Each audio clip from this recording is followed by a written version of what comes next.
حي على الفلاح. Singkatnya, apakah semua orang puasa pasti bertakwa? Ya, tanya-tanyakan Al-Quran. Apa jawaban Allah di Al-Quran? Dijawab langsung di ayat Siyam. Al-Baqarah ayat 183. Ya ayyuhalladzina amanu kutiba alaikumus kama kutiba alal ladzina min la'allakum. Nah, kalimat tattaqun itu diawali dengan kata la'allakum. La'alla itu namanya harfut taraji. Saya ulang ya, di ilmu nahwu la'alla disebut harfut taraji. Al-Imam As-Suyuti berkomentar begini. Setiap ada satu harapan, keinginan besar yang ingin dicapai, tapi diawali dengan kata la'alla atau la'allakum, ini menunjukkan bahwa harapan itu, alhamdulillah, harapan itu tidak mungkin bisa dicapai kecuali dengan kesungguhan, keseriusan. Jadi ketika Allah menutup kalimat puasa, ayat puasa dengan kata la'allakum seakan memberi kesan, tidak semua orang puasa akan mendapatkan kenaikan takwa dan jaminan 4 kemuliaan tadi kecuali orang yang serius puasanya. Orang yang sungguh-sungguh puasanya. Karena itulah untuk menunjukkan kesungguhan itu, bagian terakhir kita, Nabi memberikan 3 amalan utama. Saya akan bacakan dengan cepat 3 amalan utama yang dikuatkan oleh beliau kepada para sahabat sebelum tiba Ramadan. Dan sampai sekarang menjadi kurikulum Ramadan Nabi. Jadi kalau ibu bapak ingin mengeluarkan kurikulum Ramadan Nabi, nanti bikin agenda saat Ramadan. Ya, supaya nggak pusing nanti. Kalau masuk hari pertama apa yang dikerjakan, hari kedua apa yang dikerjakan, subuh apa, siang apa, sore apa. Cuman nanti saya berikan 3 yang pokok ini. Ada 3. 1, meningkatkan sholat. Saya ulang ya, meningkatkan apa? Sholat. Kalau meningkat secara singkatnya berarti bertambah dari yang sekedar fardu, tambah dengan apa? Sunnah. Maka dari sekarang keluarkan semua jenis sholat-sholat sunnah. Keluarkan dari sekarang apa saja, siang dan malamnya. Yang rawatib, ada berapa rawatib? Rawatib 12. Ya, rawatib itu yang melekat dengan sholat fardu dan menentukan untuk memperbaiki sholat fardu. Menambah, jadi kalau kurang khusyuk ditambah dengan sunnahnya disebut rawatib. Bisa sebelum, bisa setelah sholat fardu. Ada 12 dari hadis Nabi SAW.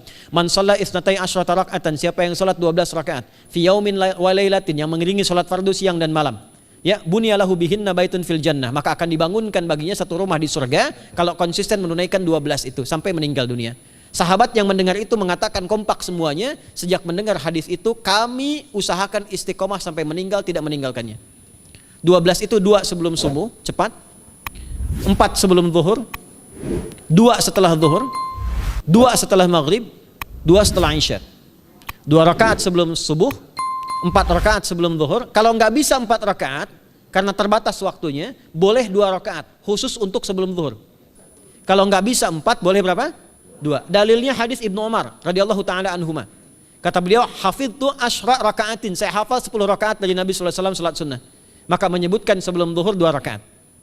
Baik, jadi 12 ya. 2 sebelum subuh, 4 sebelum zuhur, 2 setelah zuhur, 2 setelah maghrib, 2 setelah isya. Ini yang disebut dengan rawatib. Jamak dari kata ratib. Di luar ini mutlak. Mutlak ini ada yang berdampingan dengan salat fardu, ada yang terpisah. Contoh yang berdampingan, 4 rakaat sebelum asar. 4 rakaat ini bukan disebut rawatib, tapi salat mutlak. Cuma waktunya berdampingan dengan salat fardu. Jadi dia nggak memengaruhi sholat fardu, cuma punya keutamaan sendiri. Apa keutamaannya? Hadis Ibnu Umar radhiyallahu taala anhuma ketika beliau menyampaikan qala Nabi sallallahu alaihi wasallam rahimallahu ra'an shalla qabla al-asri arba'an.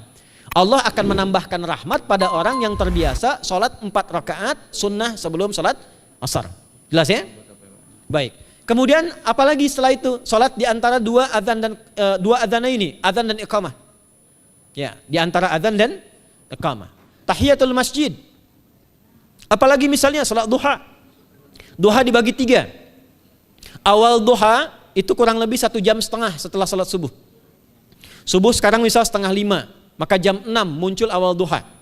Namanya syuruk. Saya ulang, salat apa namanya? Syuruk itu salat awal duha.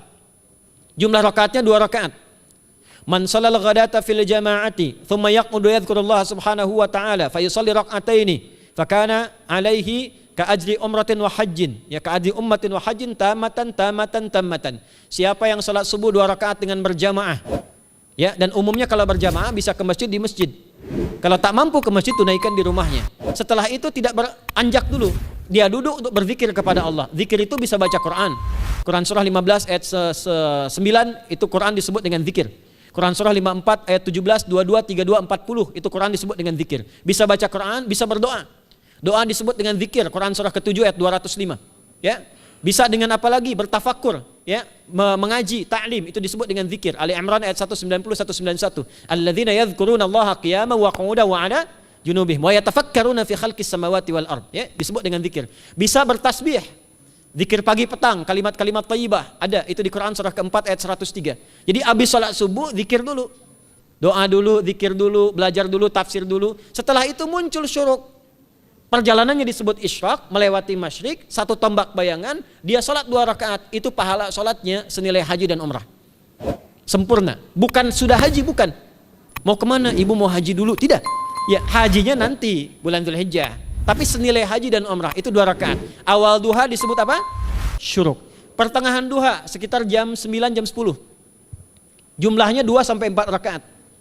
Ya, 2 sampai 4 rakaat. Apa fungsinya? 1, mengganti seluruh zikir yang ada dalam tubuh kita. Mata berzikir, telinga berzikir, lisan berzikir, bisa diganti dengan 2 rakaat duha. Itu waktunya pertengahan duha.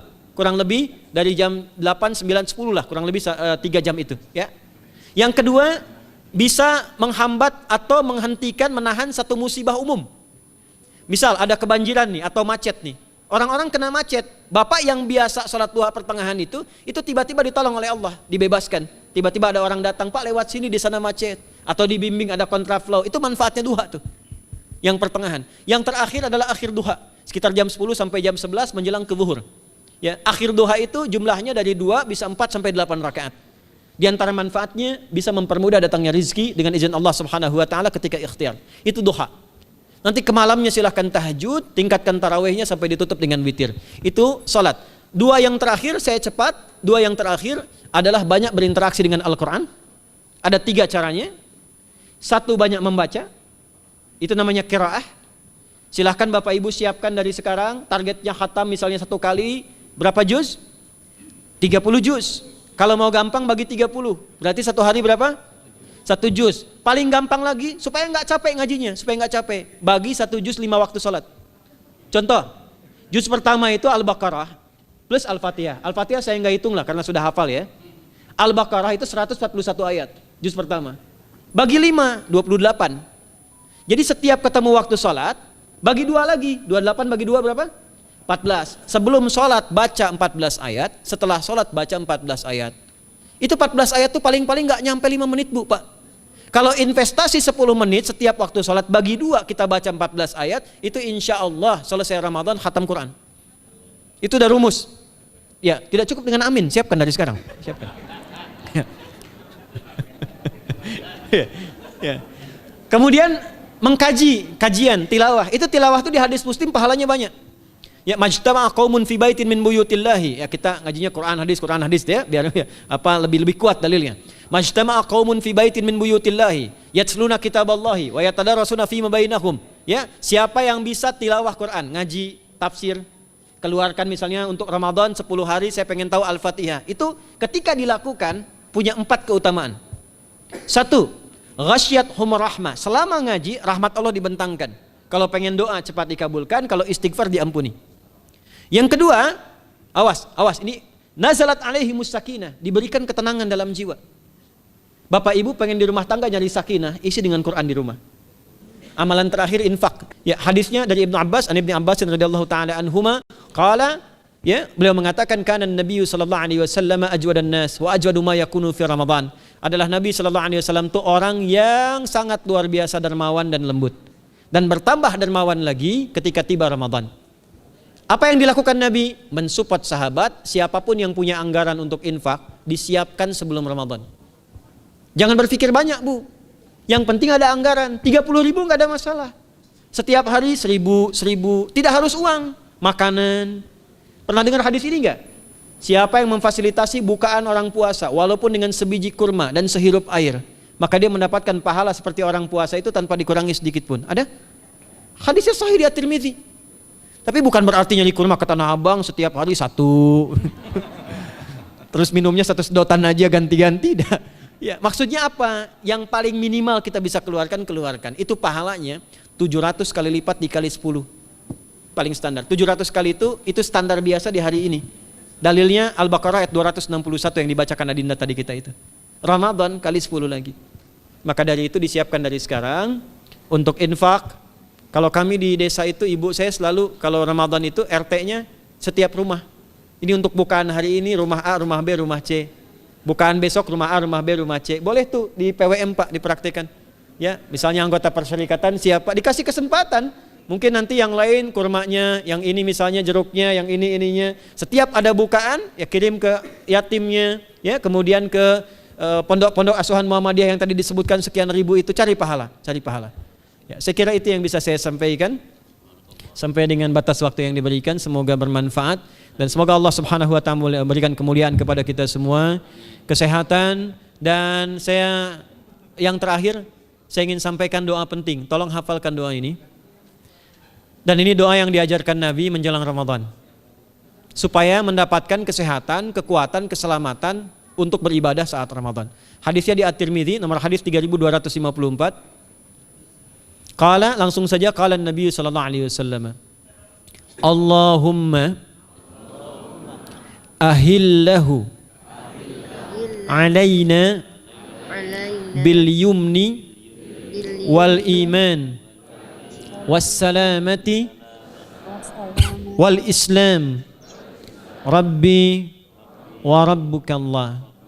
Nah, itu tolong nanti dihafalkan, tadi sudah direkam, dibimbing. Nanti ketika ditetapkan masuk awal Ramadan, bacakan itu. Ya Allah, anugerahkan awal Ramadan kepada kami dengan ketenangan, kedamaian, kekuatan iman, keselamatan, sehat, nggak sakit sampai selesai puasanya, diberikan kekuatan untuk ibadah dalam keislaman dan diikhlaskan hanya karena Allah Subhanahu wa taala. Subhanakallahumma wa bihamdika nasyhadu an la ilaha illa anta nastaghfiruka wa natubu ilaik wa akhiru da'wana anil hamdulillahi rabbil alamin wal 'afu minkum fastabiqul khairat. Assalamualaikum warahmatullahi wabarakatuh.